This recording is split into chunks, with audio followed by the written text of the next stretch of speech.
been a minute. It's been a while. Yeah, so hopefully we can get right into it, man. We have a lot to talk about. I mean, Side Geeks has been in hibernation for a little bit. That's right. Sorry, everyone. To our millions and millions of fans out there, we apologize. That's right. We'll talk a little bit of everything today, but I figure we can start with some of the bad. Bad, or I don't know if bad, but disappointing or subpar, whatever you want to call it. And I'm talking about Secret Invasion. I mean, let's just call it what it is. I mean, this is the episode that's going to be going into everything good, bad, ugly, future projects. By the way, we support all the writers and actors that are striking. But let's get back to work soon, guys. That's we right. have some leads. We need some content. Yeah, we're running out of content. J-Mo and I are kind of writers ourselves, so just wanted to throw that out. Mr. Feige, you let us know if you need anything. We can work under. We can work. You can pay us under the table. So. Mr. Lucas gave you a chance. Give us a chance. No, but just kidding. Yeah, all the support. I hope they can. I heard that we're already like coming out to some kind of agreement. I think that's the last I heard. So hopefully, it'll be there sooner than later. Right. But yeah, getting back to the bad. Yeah. So I think on the last podcast when we talked about a little bit of Ant-Man and Guardians and Spider-Man. We were hyped.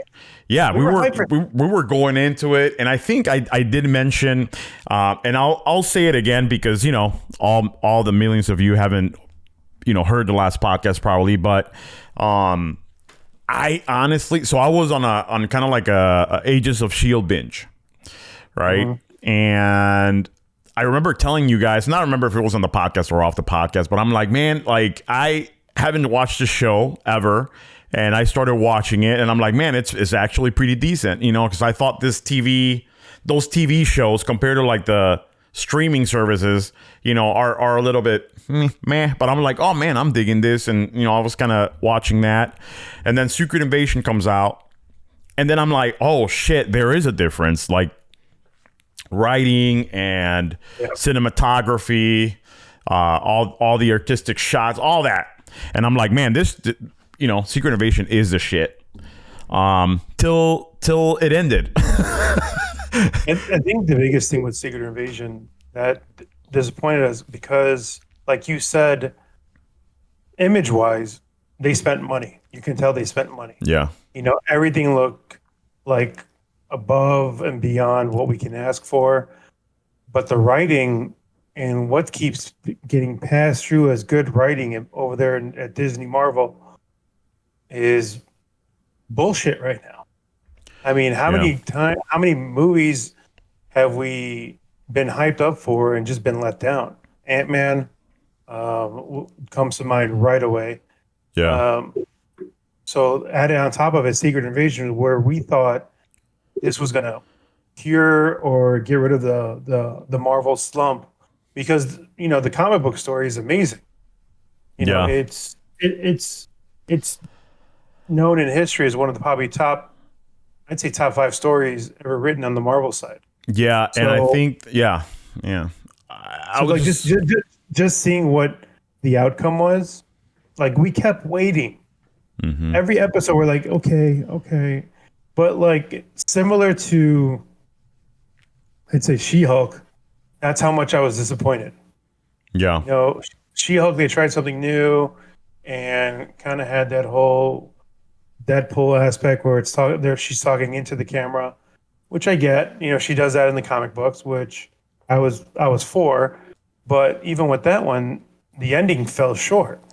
Yeah, and She-Hulk, I mean, I wasn't disappointed. I actually liked the show, but it was a story, right? Like, it was like a on the side story, almost like a side character. Oh, it was cool. Whatever. Secret Invasion was supposed to be a different thing, man. Like you said, from the comic books, it's supposed to tie in a lot of different heroes, man. and even a lot of the Avengers, right? Which, at some point you understand that in the MCU compared to the comic books, yeah, they might not be able to bring Iron Man back or Captain America, but I did expect a little bit, maybe some more cameos other than Rhodey, right? Tie in some other things, and I get that it might be difficult because it's probably difficult to tie everything up for the last 20 years of movies, right, into this one show and like give it a good story. I know it's probably super hard, if not impossible, but they didn't even. It feels like they didn't even try like 50%, right? Look, if you've called the Avengers for people less crazier than the final, I guess, bad guy was, who had the abilities of not only Groot, not only everyone from Iron Man 3, I forget the AIM bad guy that had the ability to engulf themselves in flames. I mean, the main bad guy, not the Mandarin, right? Wait, what's the Iron Man? Not the Mandarin, but the other guy that was okay, the real bad guy.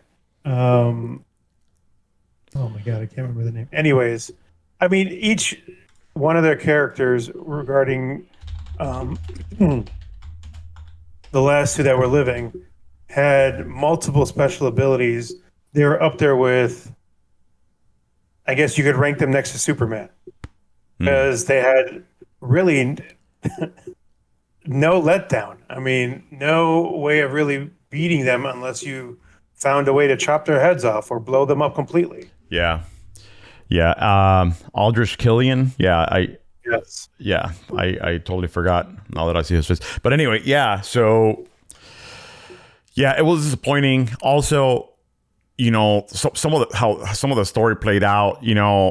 Nick Fury up until this point, I mean, comic books or MCU has been like the mastermind, super clever guy that tricks the Avengers into doing shit that they don't want to do, and because he's so like super mind manipulative and secret, what all that, and it's like also so there's like no big thing, like the bad guy is the bad guy, like there's no big twist.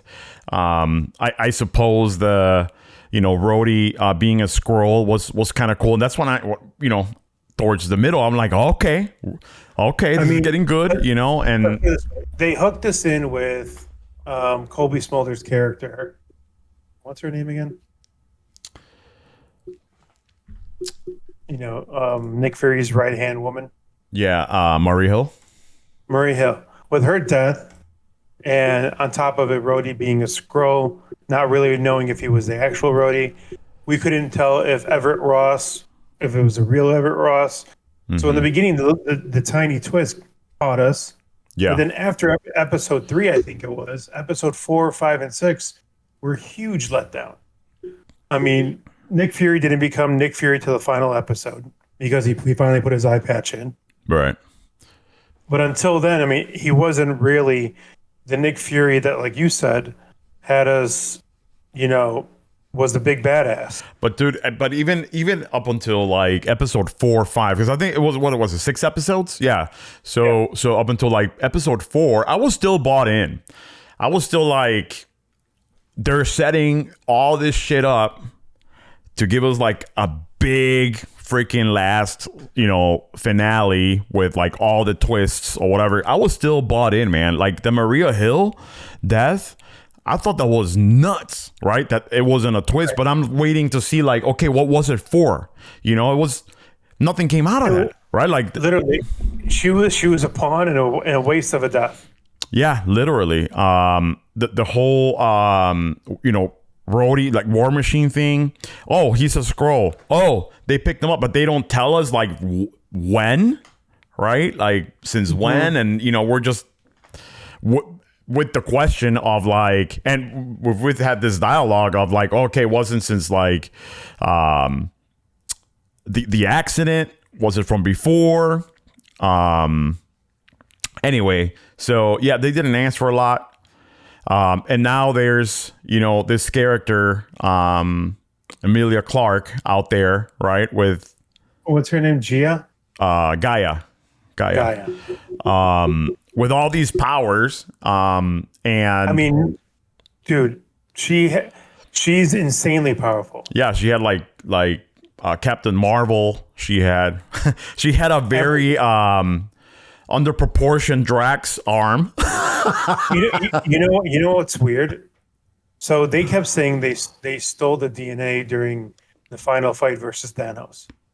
I don't remember a lot of people bleeding that have crazy abilities.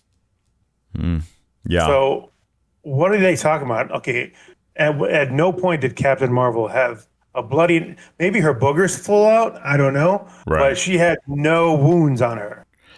Yeah.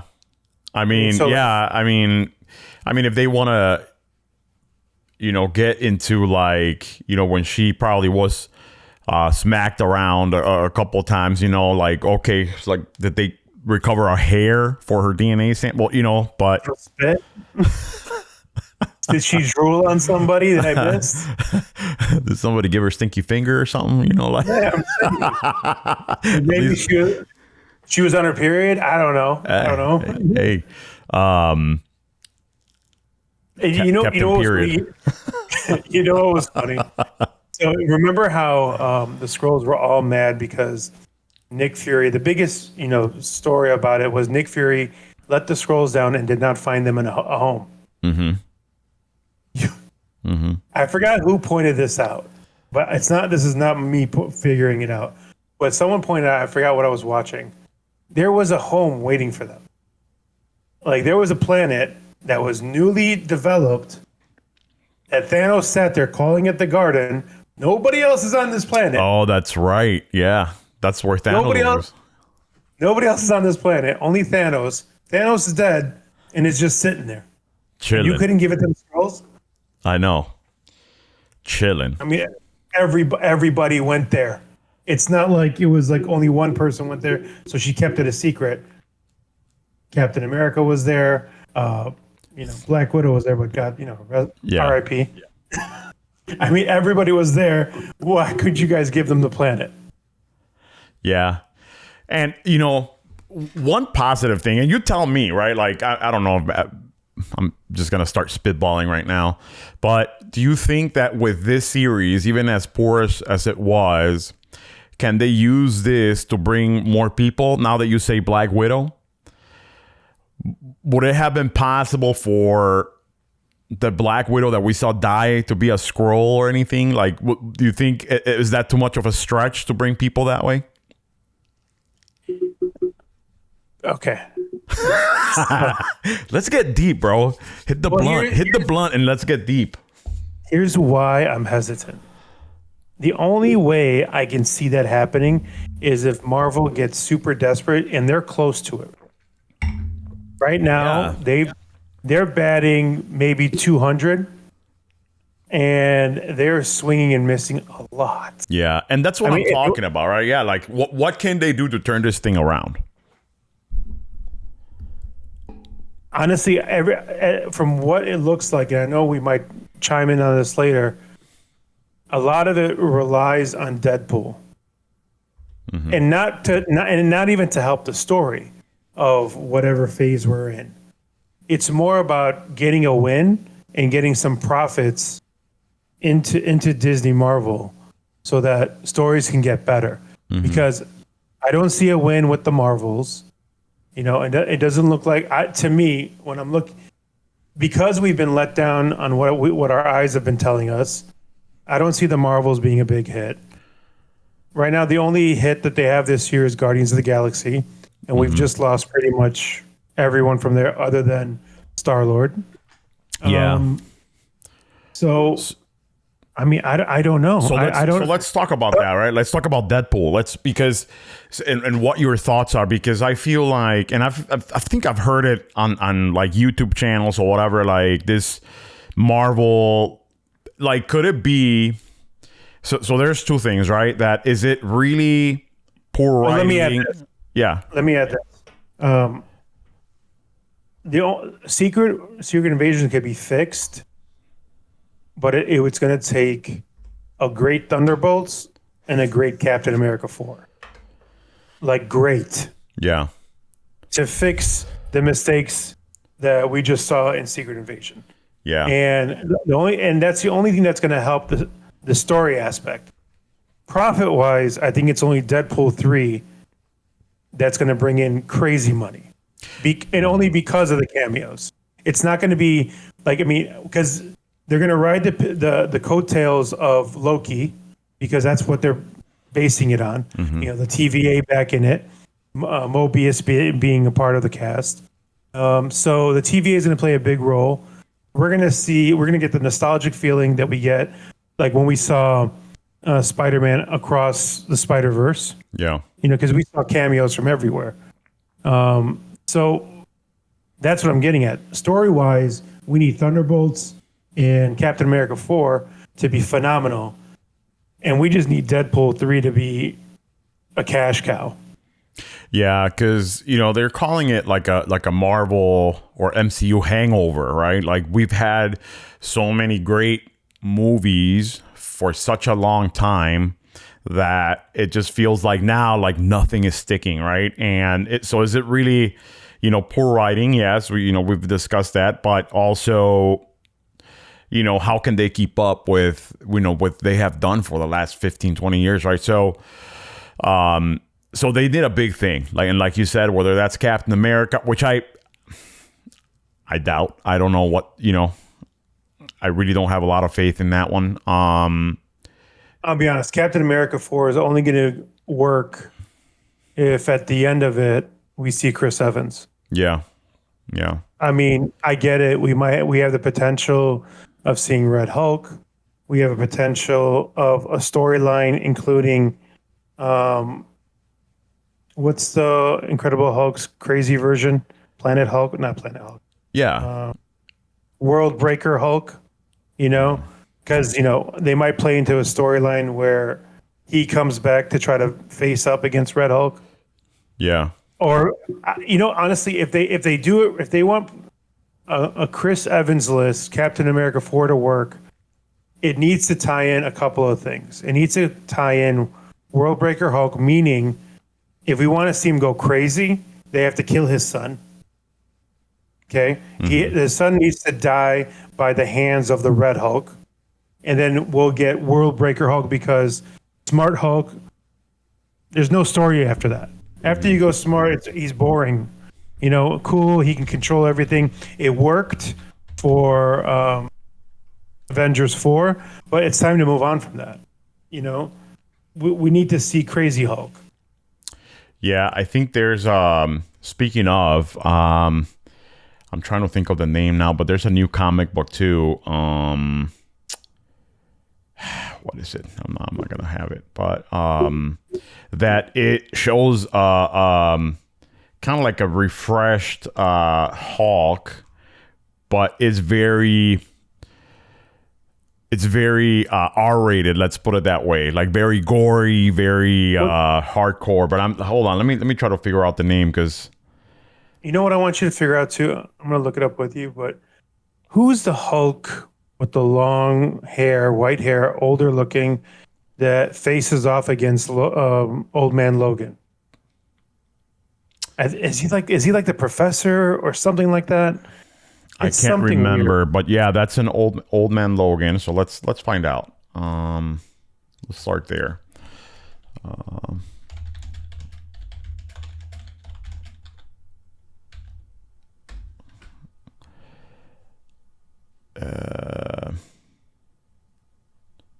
Darker, evil.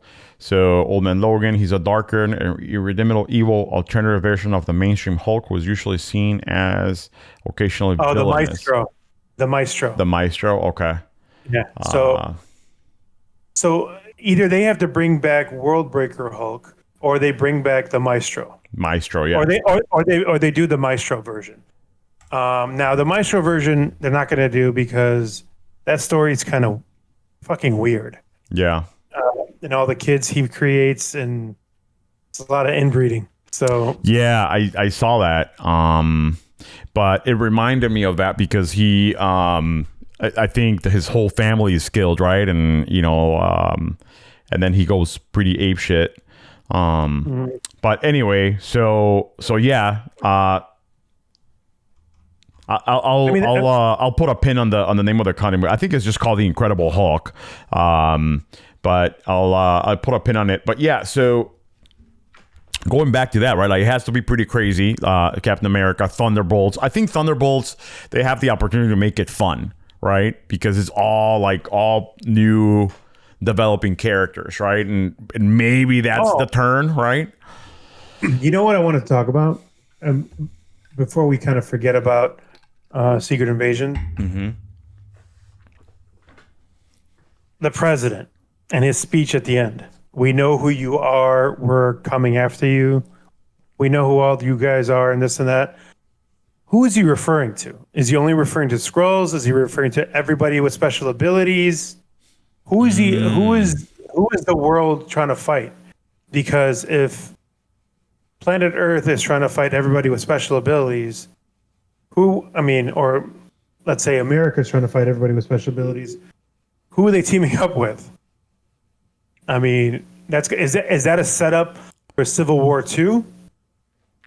Yeah, it's possible. I mean, I hadn't thought about that, to be honest with you. I just thought he was talking about the Skrulls. But yes, I mean, it could have a different meaning. And that would be like, okay. The biggest aspect from what I remember from Civil War II is Captain Marvel facing off against, I believe it was Iron Man, or I always forget who's on the cover.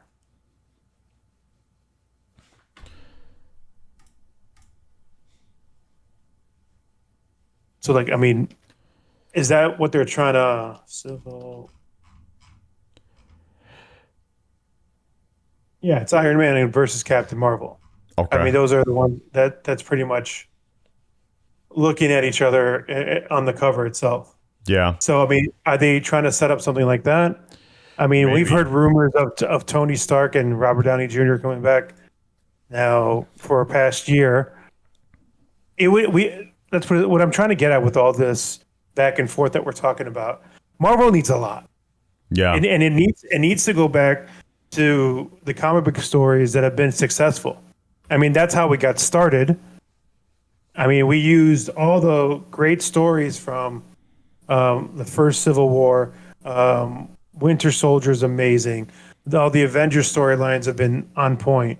So it needs to dive back into the comic books and borrow some of these stories and kind of tweak them a little bit. Not to the extent that they're tweaking them now. Secret Invasions doesn't even look like Secret Invasions from the comic books. Right. Yeah, it was it was very, again, I got me excited, and I think because of that, at the end I was very disappointed. Because as you and I have been talking about all year, since last year, like, we were hoping that was going to be the movie, right? Like, well, first Ant-Man, and that didn't work out. And then this, we knew Guardians was going to be kind of like a closing, and then this. So Deadpool. You sent me a list of potentials. So let's talk about some of these. And we have some confirmed cast, right? Like Ryan Reynolds, Hugh Jackman. Cool, very cool. But there's some rumors out there, right? The craziness of the amount of people that are rumored to be in this is obscene. Like, I think they spent all the budget on casting, if these rumors are correct. I mean, if half of these guys make it, it'd still be freaking amazing. And let me read them off. So, read off what's confirmed first. All the ones. What's confirmed? Well, yeah, Ryan Reynolds, Morena Baccarin as Vanessa, Hugh Jackman. Let's see, anybody that. I mean, Blindell's coming back. Yeah, Yu-Gi-Oh, Colossus, the Teenage Megasonic thing. Yeah. And Rob Delaney as Laura Spears. That's the dude, right? That's funny. So yeah, Yukio. I mean, that's everything. Dope in there, the taxi guy or whatever. So that's it. So potentials. I'll start off. Wesley Snipes as the original Blade. Well, let me ask you this. We'll go through names, and then each one you think likely or unlikely in your head. Okay, Wesley Snipes, what do you think? Unlikely, and I'll tell you why. Not going to happen. I'll tell you why. Is because isn't it Marsala Ali or whatever, the one that's working the new Blade? Or do we has that Mahershala Ali? Yeah, I mean, but I think it doesn't really matter because if you look down the list, there's people doing other roles within Marvel that are potentially going to be in this. Yeah, but Blade is like a new one, right? That is like is going to have his own movie or whatever, and bringing if they're gonna mix the universes, right? Well, unless they have something, unless this is a Blade for another universe, right? But well, that's what it is. This whole thing. He's gonna be jumping from universe to universe. And damn, the only way I see Blade actually appearing is he's gonna be like as he's surfing through the universes. You'll see a Blade one. Yeah, like, he won't say nothing. He's not gonna do anything like historic or anything like that. But he'll just see him zoom by Blade or the Blade world. Which, by the way, I picked up the Blade #1 today, the recent one, the 2023, and I saw it there. I'm like, it's #1. It's Blade. Movie's gonna come out. Maybe it'll have some value. So I just picked up the one comic book that's available, and it was not bad. Okay. Right off the top, they give us a pretty good bad guy. So I won't spoil it. We'll call the spoiler alert for the mutants, for the Teenage Mutant Ninja Turtles, because I want to talk about that, but not for this because we don't know. But that's my thought. Yeah. Getting back to the rumored cast, so I'm gonna skip the next name because it's not likely. Yeah, because I really don't think a William Stryker is going to be that important to a Deadpool movie. Chris Evans as Human Torch. That's nuts, man. I think it's going to happen. Yeah, I think it's going to happen. That one is yeah. I think stuff like that is what has been lacking because in the Marvel movie because there's no wow anymore. Like, oh, look who just showed up. Remember how many times we would watch, let's say, phase 1 and 2, and somebody would show up like, oh my God, he showed up. And like I think it was the Thor movie, the first one. Chris Evans showed up. Obviously, it was Loki just transitioning. Mm-hmm. Chris Evans was there. He showed up. Right. And that's the shit that like got us like really eager to watch the next one and the next one and the next one. I mean, so that's what made like the last Doctor Strange. I thought it was a good movie. I know a lot of people didn't like it, but I mean, that's what made it good to me. That like, hey, we got Professor Xavier, for example, right? Like, yeah, the Fantastic Four that we hadn't really seen, but Professor X, bro, like I thought that was like boom. So if they do those little drops, like you said, man, it'll be successful. And I think that's the world that he's going to be working out of. So I think Deadpool 3 is going to be out of 838. Yeah, they need to start poking the nostalgia, bro. That's why we're going to see Hugh Jackman in the yellow suit and yada yada. I think it's because 838 is our comic book world. Mm-hmm. Even though the girl that plays Miss Marvel, she's a comic book geek. She knows everything when it comes to Marvel. She said the movie world isn't like the main world. It's world 19999, which was confirmed kinda in Spider-Man Across the Universe when Oscar Isaac's character, what's his name? What did he voice? Damn it. 2099, right? Yeah. Spider-Man 2099. So he voiced 2099 Spider-Man. He said the same thing. He goes, don't even get me started regarding that damn Spider-Man from World 1999, referring to Tom Holland. Yeah. So what she's saying is that the movie world that we're watching is World 1999, and the Prime world is the comic book world. So it shouldn't be called 838. It should be called 616. Right. So like, anyways, regardless of that, whatever they're using for 838, they're using as more comic book accurate, meaning that's why we saw Professor Xavier in that chair. That's why we got, the call out for Reed Richards and John Krasinski. Mm-hmm. So Chris Evans is Human Torch, highly likely. Yeah, that would be awesome. And then then we have Halle Berry to come back as Storm. Okay. I think because she put up that picture on Instagram with her short hair being black and white, she's in it. Nice. No one's picking that hair color just to pick that hair color when she's worn it so many times before. Yeah, that would be pretty cool. And she still looks great. Just wanted to throw that out there. I mean, it's not like Mr. Snipes that he's probably like looking like a real vampire and shit. I think he still holds up. I think really. All right, let's pull it up. Let's pull it up. I think if you pull up a picture of him recently, I think he's still in shape. Snipes 2023. Let's see. Images. Let's put it on the screen. All right. Well, he's got the. Yeah, I'm not saying that he looks bad. He looks good, but you could tell that he has aged. You could tell that they'll probably need a little CGI to make the leg go up 360. If you can make Sam Jackson look young, you can make Wesley Snipes look young. Man, Sam Jackson was almost hunched over and like walking in pain the whole freaking series, man. I'm like, come on, man. But yeah, all right. Yeah, he looks good, but he looks his age. Getting back to the list, Owen Wilson coming back as Mobius. I think that's gonna happen. Yeah, very likely. Yeah, super likely. Famke Janssen as Jean Grey. What do you think? Here's what I'm going to say first. I think anyone part of Hugh Jackman's X-Men original team will be in it. Okay.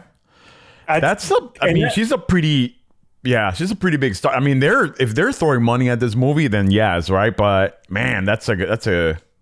But she hasn't done anything. She hasn't done anything significant in a while. Nothing for a big paycheck. That's true, and maybe it would be like a nice way to redeem herself from that fucking god awful movie, the Phoenix.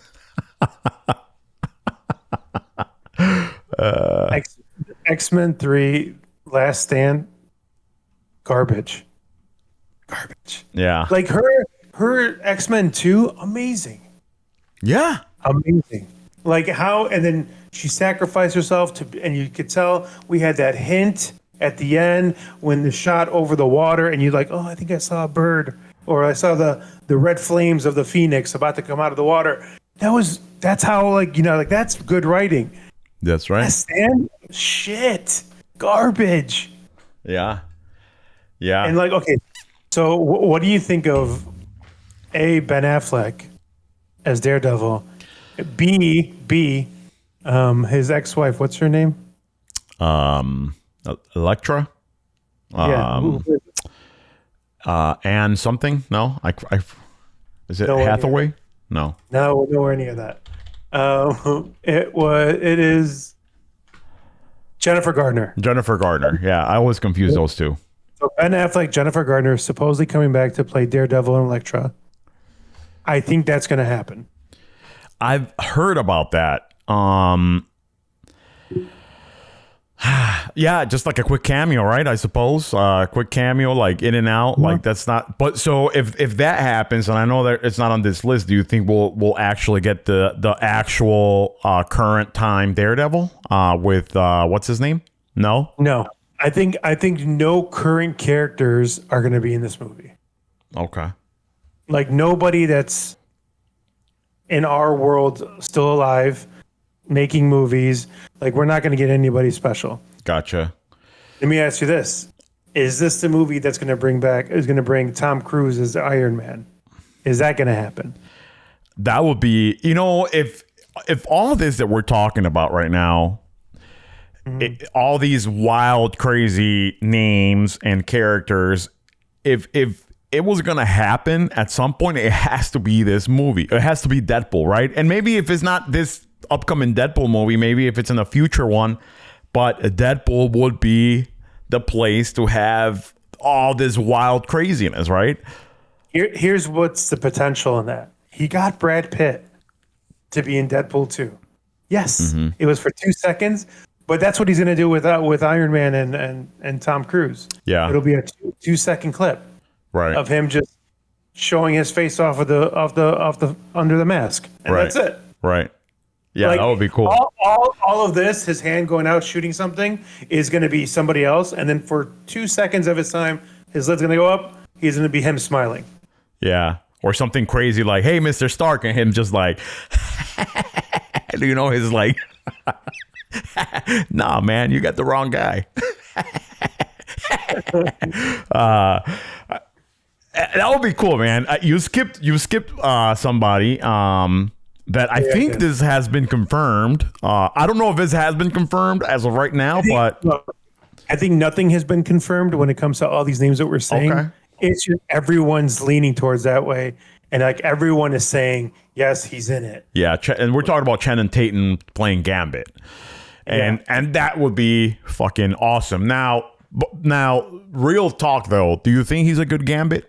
Like, do you think he looks like Gambit? Yes. Okay. I think he'd be a great Gambit. I think a little long hair. I think if he can pull off the New Orleans accent, then yeah, he can do it. Okay. I think he has the potential to be a really good Gambit. I mean, he already has the physique for it. He's not a bad actor. I mean, there's nothing that he's done that was awful. He's done Magic Mike, so he's knows how to handle a bow. Hey man, he knows how to.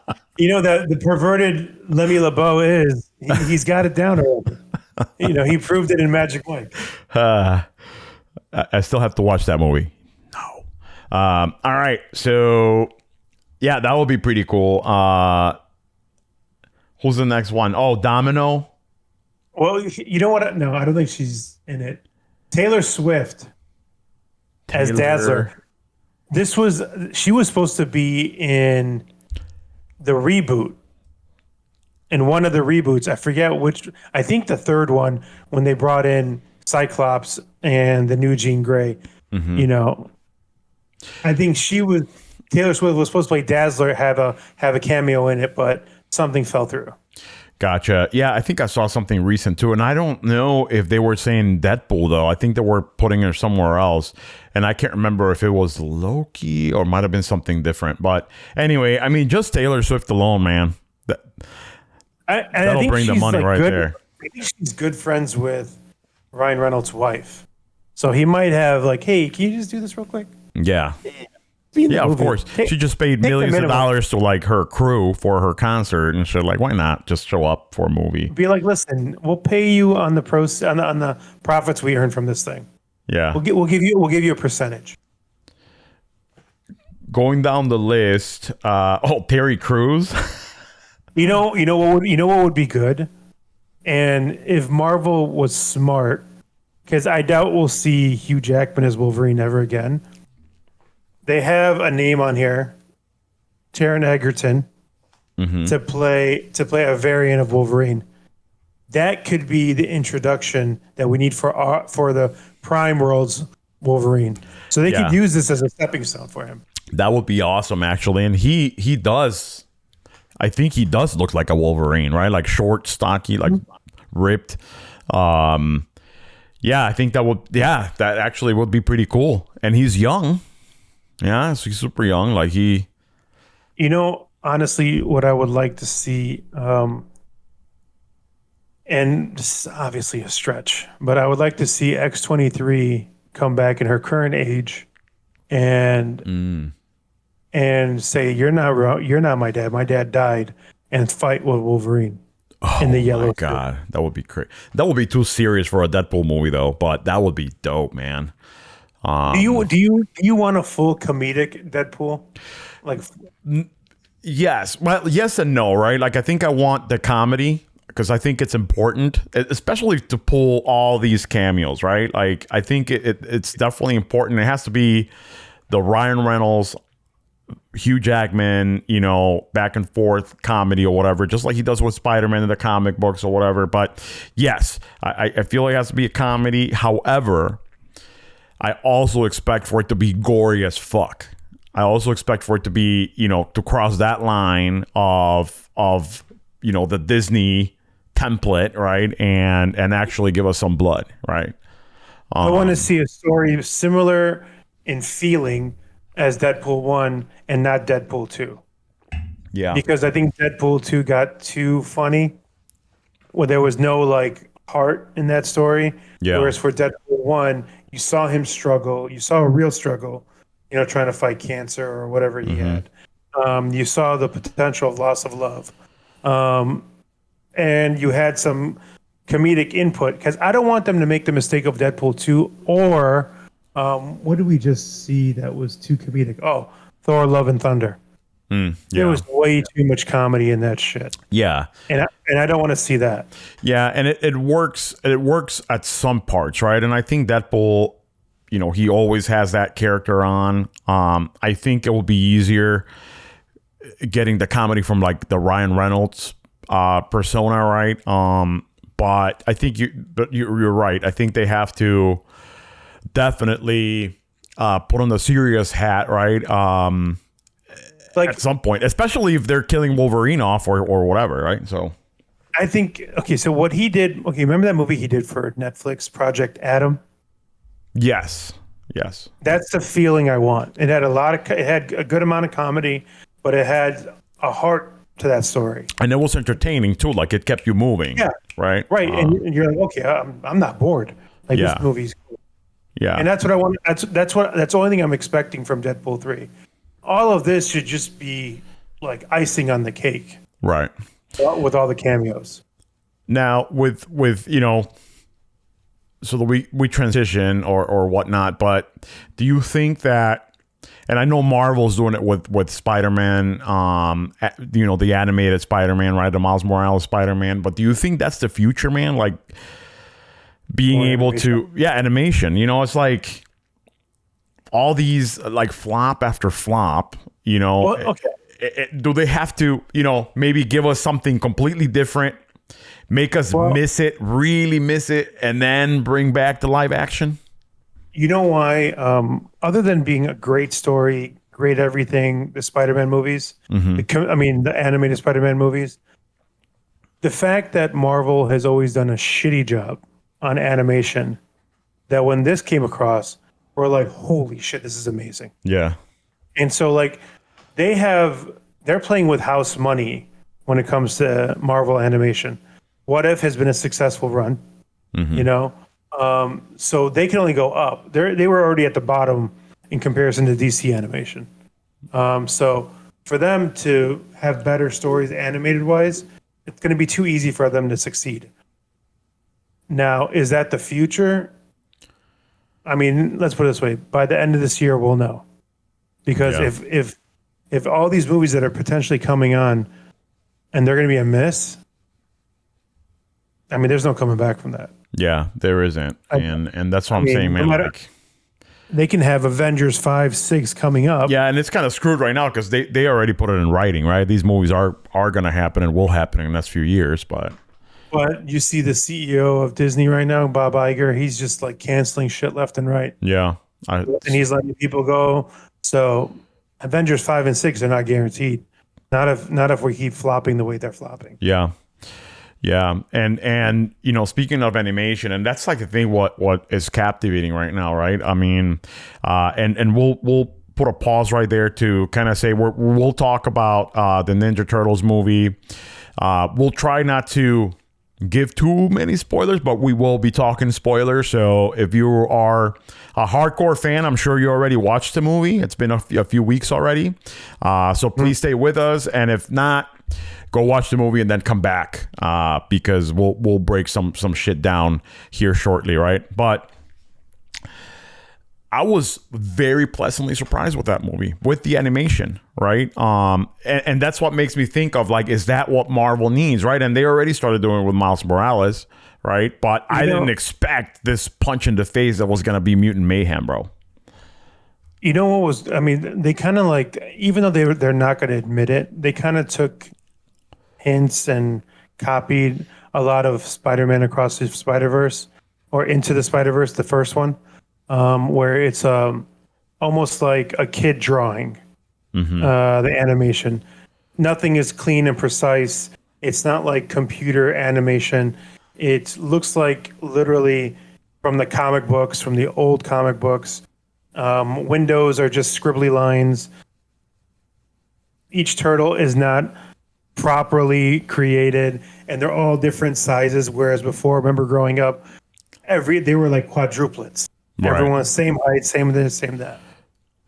They gave certain aspects to some of them. Michelangelo has braces. Donatello's always had glasses, I guess. And now they have lettering on their belts, like the toys did. So like every little small thing they did animation-wise was a hit in my books. Yeah. They brought it to us from a kid's point of view. It wasn't TMNT rated R and everything was, drastic and serious toned or anything like that. Like the ones that they had come out back in 2012, 2014. So I loved it. I thought this movie was great. There was a few things I wish didn't make sense or I didn't like, but on the most part, I loved every aspect of it. I think it comes second to Spider-Man, but it's up there. Yeah, I think that it needed a little bit more. Seth Rogen is hitting with these, bro, because I mean he's behind Invincible too. I know that's Kirkman, that's a great. But I just finished Invincible, the first season. I was blown away how it's, to me, that's probably better than Spider-Man right now. Yeah. Story wise. Yeah, it's a good story, and it's a very long story. So we'll have it for a while. So Seth Rogen, man, coming through. I think he's also involved in The Boys, which is another fucking, those other ones, it seems like, are definitely, like, it's been like the battle of Marvel and DC, right? And Marvel had the lead, but now, man, like these other so we have The Boys,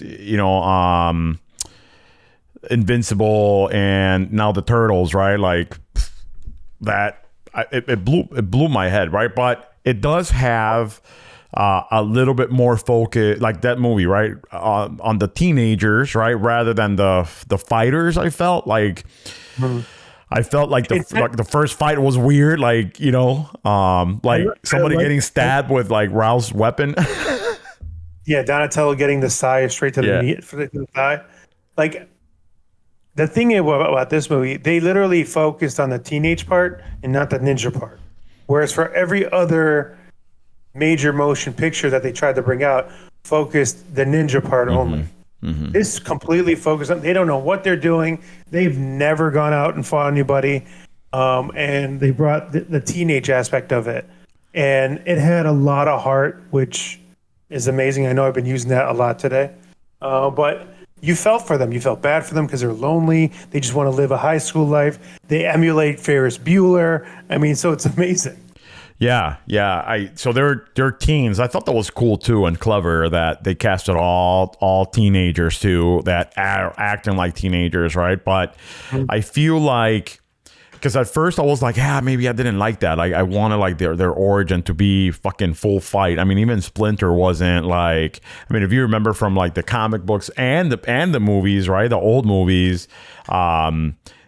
Some kind of master taught him how to fight, right? And now it's just like, he learned it off of VCR, and which is the most ironic thing, that is like Jackie Chan playing him, right? Well, remember in the first cartoon, the master, who was actually Shredder's master when he was human, he transformed from human to mouse or rat, and that's how he was able to know martial arts, which I like, but. Everyone in this current movie, nobody is human transforming into an animal.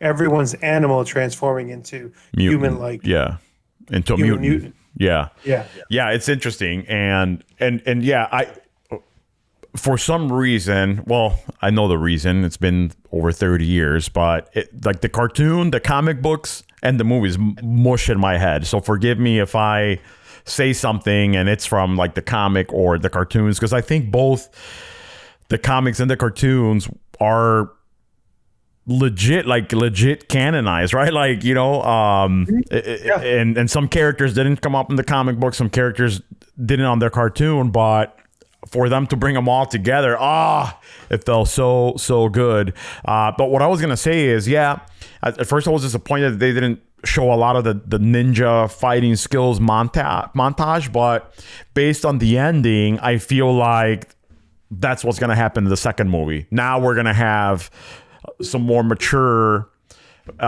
teenagers, right? That are gonna perfect their art, right? Right.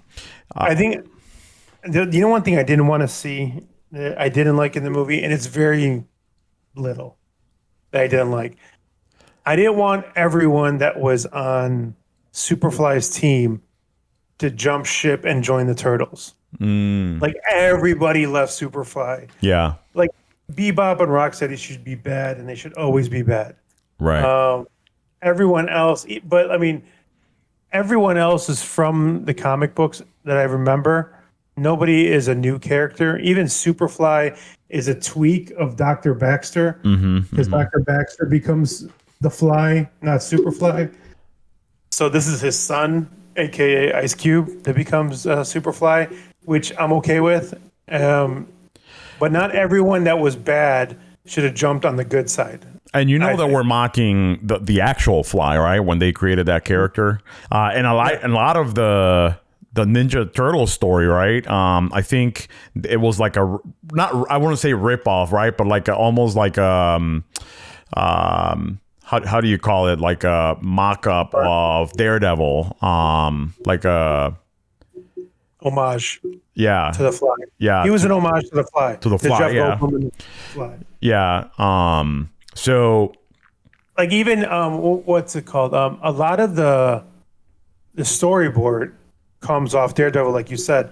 In Daredevil, it's the hand that's the major bad guy. That's right. In Turtles, it's the foot. It's the foot. Yeah. Right. So, each one of them needs to work in stealth mode. Like Daredevil is very stealthy, works in the cover of night. These are ninjas. They have to act like ninjas and be stealthy. So, like, a lot of I don't want to say ideas were taken from Daredevil. It's just an homage to Daredevil, and with the Fly being that Jeff Goldblum. Yeah, that definitely hit. Because man, the Turtles are so good, and even the original comic book, man, as kind of childish, I want to say, as it was, like those Turtles were serious, bro. Like they were business, and to see this character change into them being like the clumsy teenagers or whatever, and having their own personalities, come out through that, or a different origin, basically, I thought it was refreshing, and I like it, and I'm sold. You know what I liked about how they, I guess, recorded the animation. When it came down to the four Turtles, they were in one room together, just riffing off each other. Okay. And they were like, that's literally them making jokes to make each other laugh.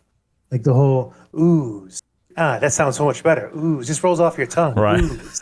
Like, I love that. I love that scene. Yeah. I mean, right off the bat, right? Like the scene where they have the grocery list and they're reading it like on the papyrus, like looking thing, and they have the white eyes.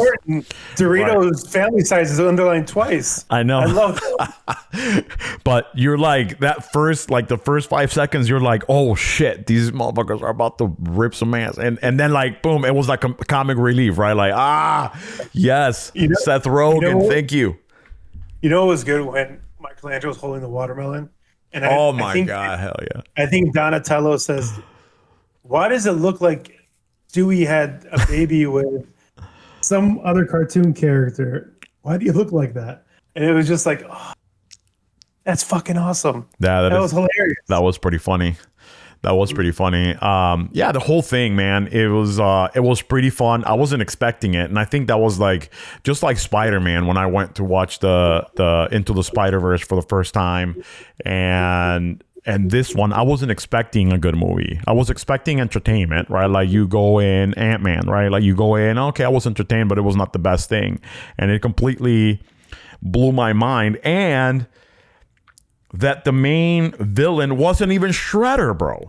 You know, we didn't even get there, right? So, you know, it gives you with a nice cliffhanger, anticipating the next one, which I think is going to come out soon. I don't think they're going to wait that long, right? I think it's already in the works. Yeah, I think they said it's already in the works. So I don't know how long it's going to take, but hopefully soon. Yeah. So yeah, definitely a lot of they brought a lot of old things, all the characters, right? Like the cast was awesome as well. You know, even though they said very few words, I didn't mind the jumping of bad to good that much, because I think it kind of worked with the timing. Like, oh, like almost like, oh shit, we're the bad guys. And them kind of relating to each other, right? Like, yeah, like they're just another group of outcasts, right? Just being led by the wrong dude. Like they don't want to be alone, right? Even if they have to sacrifice their integrity a little bit, like, yeah, but their family. I feel like the transition into like making the Turtles their family was easy, because, you know, they were all rejects wanting the same thing, to be accepted by humanity. Which was so cheesy, but it worked so well, man, where all the humans start helping too. I mean, that's another aspect that I think wasn't needed, because the biggest struggle the Turtles always had was being alone, not being accepted by the human race. To have them accepted after their first ever anything, yeah, a little too soon. I'm not saying it shouldn't. I could have happened during the second one, but a little too soon for them to have it now. I mean, I hope there's a time jump between this one and the second one. I'm assuming you have to, because if they're going to keep the same voice actors for the four Turtles, puberty's going to hit, and those guys had some screechy voices, right? So they're not going to sound like them again. Yeah, I feel like. So I thought about that, and I feel like they might pull like some of that Spider-Man stuff where like, he saves the day, but then like something happens and then everybody hates him again, right?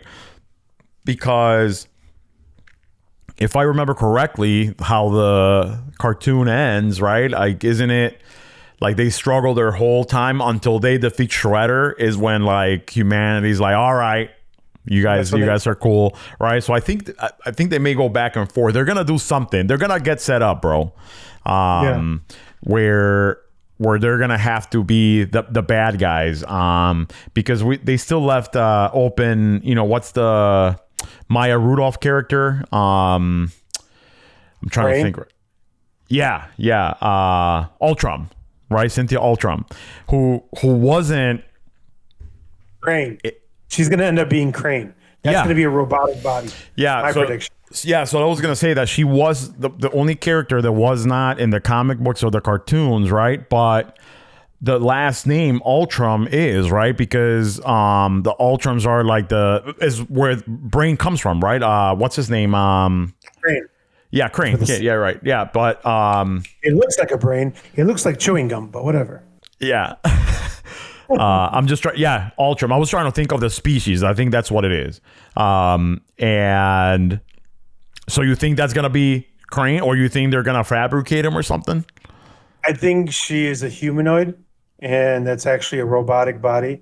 And she's gonna remember in Men in Black where the face moves in a small alien. Oh yeah. I think he'll be a smaller version, not like what we saw in what we remember from the cartoons. Like the MODOK type thing, yeah. It'll be this big. I do not want a fucking MODOK situation. For her to open up her belly and shit, and it's like, it's I want him to be this big. like a little tiny little alien, kind of looking like the Side Geeks logo, but in pink. Nice. And that's it. Interesting. Yeah, so they left that open. So I think there will be an opportunity for them to kind of change the storyline. I don't know if I want that huge of a time jump. I think, like I mentioned before, I think it would be cool for them to have that how do they perfect their art type montage movie, right? I think that's a great intro though. I mean, you can have like a 5-year jump and then show in the beginning opening scene, ever since defeating Superfly, and then go into like a really quick what's been going on. They've graduated high school. They're still teenagers, but they're like 18 and go from there. Right. And now to contrast that, right? Oh shit. I mean, let's just put it this way. Turtles have been hot right now. The animated movie, was amazing. Their comic books have been... I'm stuck on the comic books like crazy. Yeah. And I think that's what we want to touch base on next. Because it was just announced that, I forget which company, but I think it's called THQ Nordic Digital is coming out with a TMNT Last Ronin game, which, if anyone's ever read the comics, which we will not spoil today, but super pumped about that. And that was just announced on the 11th or something like that, real recent, like either Monday or 4 days ago. The trailer is out there and we won't play it right now. Like for the last podcast, we played something and like YouTube didn't want me to they were acting weird about it. So even if it's from YouTube? Yeah, it was weird. But because I think it had like the logo of something of like Fox or whatever it was that we were watching. But anyway, so with that, and I think it's a nice contrast, right? Because this is the Last Ronin, and we won't give any spoilers, because first of all, I haven't finished the comic book, but it's fucking great. I've read maybe the first 3, okay, and it's fucking great, but it's 180. Who's the main shocker in this one that you're on that you just read? Don't say anything. Just who's the main shocking point in this one? I think is it the one with Splinter or no April? Okay, so yeah, April and Casey. Okay, so did they start talking about do you know about the Are you into the history yet? No. When they go through okay. No. So So I'll just leave it there because if I say anything more, if you haven't read the comic book, then I can give a synopsis without spoiling. Okay. Pretty much, this takes place, I want to say, maybe 40 years into the future of when we probably best know the Turtles to be. There's unfortunately only one turtle left, and we don't know which turtle. We just know there's one turtle left, and who the big bad in this new comic book story is the Shredder's grandson, who's taking helm of everything. In the comic books in the past, we've gotten to know Shredder's daughter, and she's been a big ally to her father, keeping the tradition going. And this is now passed on to her son, who is now the head of the Foot. Even though that sounds weird to say out loud. The head of the Foot Clan, I should say. And we're down to one turtle. The mystery is not knowing who the turtle is until you start reading it. So I'm not going to sit here and spoil it. Right. The trailers that you've seen online even don't give a clue on who it is. Especially that one I shared with you guys. That trailer looks amazing. Yeah. I'm not sure if that's the game or if that's someone's. I think that looked like fan made. If that's fan made and a fan made film is coming out, I can't wait. Yeah, because it looked too much like the turtle from the last movie with Will Arnett or whatever his name is. So it looked very identical. So that's why I'm like, oh, this it can't be the same one.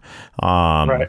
but very ironically very similar to like how they look in the comic book, right? Like I'll be honest, this comic book is very R-rated. Yeah. Very R. It's not made for kids. So I'm hoping the game has the same type of tone. Mm-hmm. I understand it's I wonder if is it going to be an exclusive for Xbox or PlayStation? I think it's, or overall, I hope. Yeah, I think it's everybody. Yeah, Turtles has always been everybody, right? Like, but yeah, so that's why it's interesting and refreshing to me, because from watching the movie, where like the Turtles are so innocent and pure, they're teenagers, right? Jumping into like these Turtles of the future, having lived through a lot, let's put it that way. Almost like The Last of Us, right? Like 20 years later, and you know, pretty much. I mean, it has the same tone, right? Like think about it, right? Like imagine a TMNT and Last of Us had a baby. You get the Last Ronin. Yeah. I mean, like seriously. Yeah, like Joel, right? Like Joel, fucking pre and after 20 years, and very dark. You know, not like the opposite of the cartoon, basically, but fucking good. So definitely recommend picking up the comic book. There is a graphic novel. That's what we were able to pick up, right? Because, well, you actually got the actual books. Yeah. Because they are hot. I think I saw, or the last thing I saw was like some bits on eBay that go well over 125, 150 bucks. For one book, right? So like $200 for the whole set. So good job getting those, bro, because those are hot. But you can pick up the actual graphic novel at your comic book shop, or you can probably buy the digital version as well. But definitely worth it. And guys. recently, so The Last Ronin takes place during a certain timeline that has finished. What they've come out with was The Last Ronin, The Lost Years, which is interesting, which is a great read because it's both looking back prior to the Last Ronin series, like how it brought us to the Last Ronin, and it looks ahead of the Last Ronin. It's jumping through the previous and the future. Yeah. So which is really nice. I haven't started that, but I did see it. Yeah, don't start until you finish Last Ronin. And it definitely caught my eye. Because I want to know what happened in between. If they're explaining that, you know, and I hope it keeps the same goodness as the first 5 books. I'm not disappointed. Okay. All right. Yeah. Because I'm not, especially when they're having the flashbacks. Amazing. Even when they're having the flash forwards, it keeps you hopeful. I'll say that. Yeah.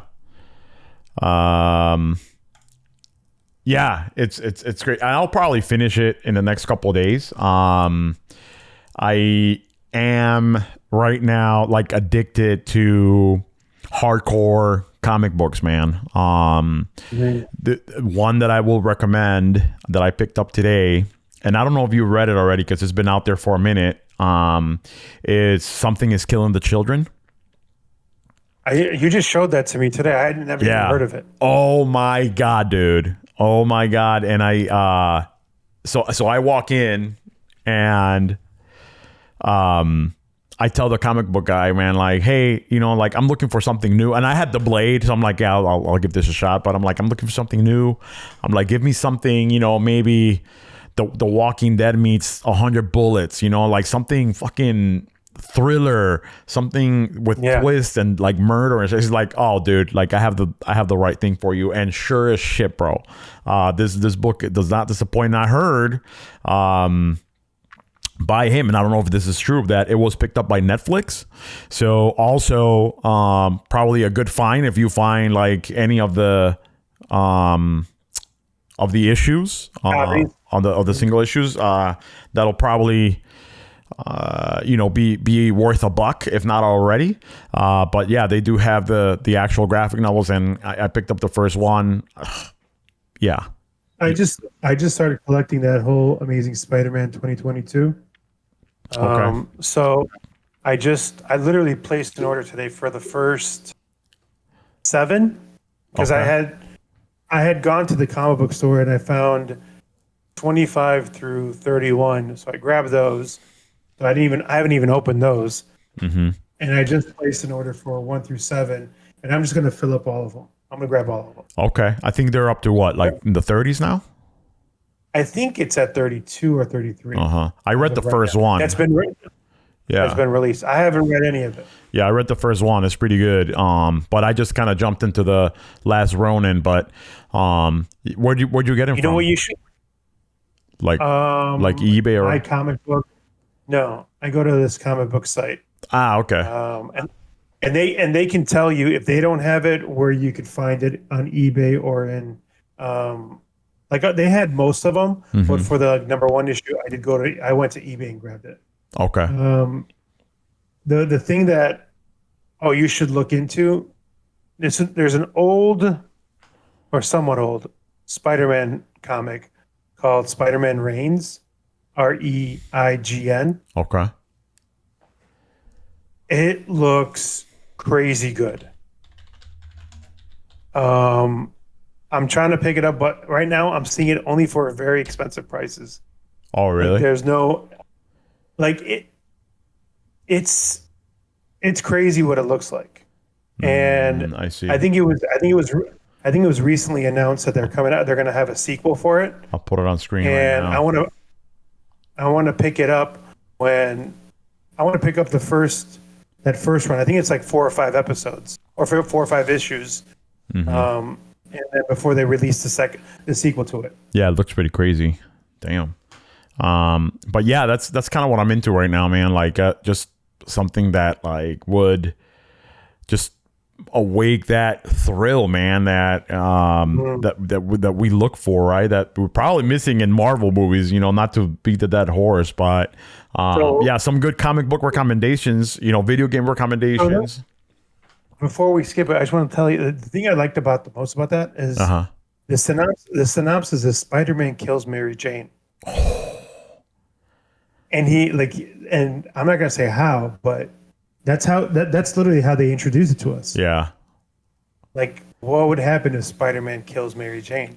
But they don't tell us how. I know how because I kind of dug into it. As long as they don't rip it off of how Superman kills Lois. No, Lois, not Lewis. Lewis. That's gay Superman.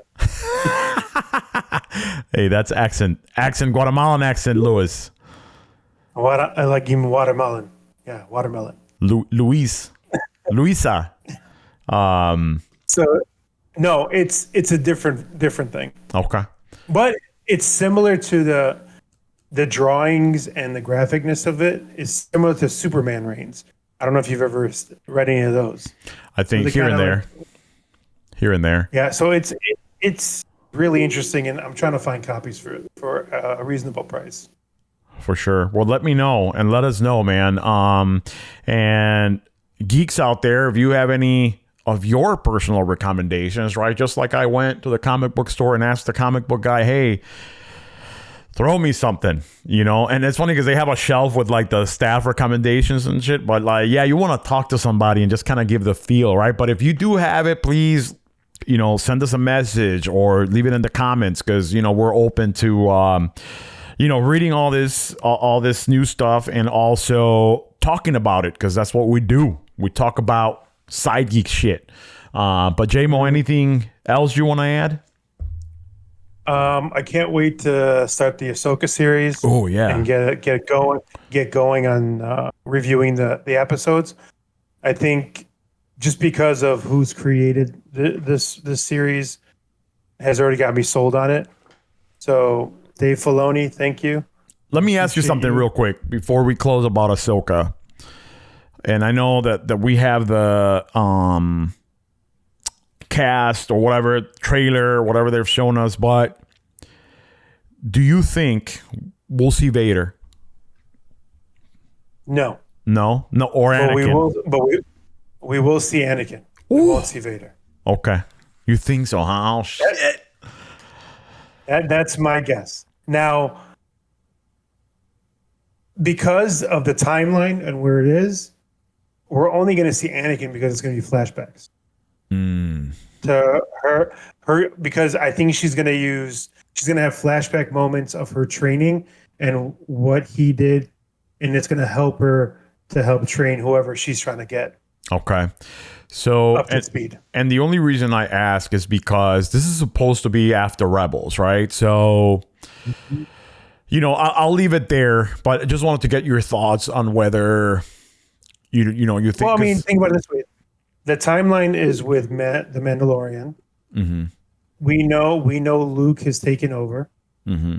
You know, he tried training Baby Yoda, aka Grogu. So we know where Vader stands. Yeah. He's not existent.